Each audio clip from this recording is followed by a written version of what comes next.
Yapraklar döküldüğü anda da biz de yelpazelerle yapraklarımızı topluyoruz. Poşete koyup da temizlik arabamızı sağ olsunlar gelip bizden alıyorlar.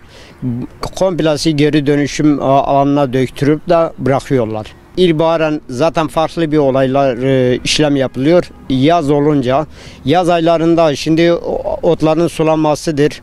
Ondan sonra biçmesidir, budanmasıdır. Yani her şey olur. Sonbahar olduğu zaman bunların ağaç budamalarıdır. Artı yaprak dökülmelidir, toplamasıdır, dışarı atmasıdır. Yani çevre temizliği daha da mantıklı olur. Çevremiz daha da temiz kalıyor. Daha sağlıklı yaşam içerisinde yaşanıyoruz. Yılda biz burada 4 mevsim yaşıyoruz. Sonbahar olduğu zaman bil ki kendi kış aylarını gösteriyor. Sonbahar yani duygusal bir mevsim oluyor. Sonbahar kainatın yaratı mesela ağaçlar geliyorsun yazın yeşillik, güzellik. Hak zamanı geldiği zaman yaprakları döküyor. O da yaşlanıyor diyelim öyle.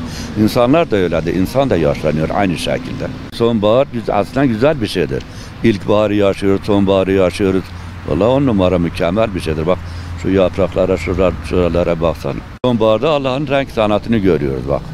İlkbahar yeşillik, sonbahar yavaş yavaş yapraklar dökülüyor. Sonbaharda insanlar böyle çeşitli duygulara kapılabiliyor. Sonbaharın bizde uyandırdığı etkiler, mesela gençliğimizin ilkbaharındayız.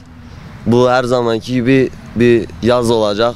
İşte gençlik şeyleri olacak tekrar. Sonbahar böyle yaşlılık olacak. Kışında ölüm. Yani doğadaki sistem böyledir. İşte Allah'ın bize verdiği böyle rengarenk bir doğal bir böyle güzelliktir. Biz de son günlerdir gelmişiz parka. Sonbahardır, kış gelecek, daha oturamayacağız, öyle son günlerimizi geçirmek için geldik. Sonbahar güzel bir mevsim abim. Allah'ın verdiği bir mevsim abim. Yaz, kış. Kışta zaten abim ölüm var. Yapraklar dökülüyor abim. Ağaçlar kendini yeniliyor. En güzel mevsim bence sonbahar abim.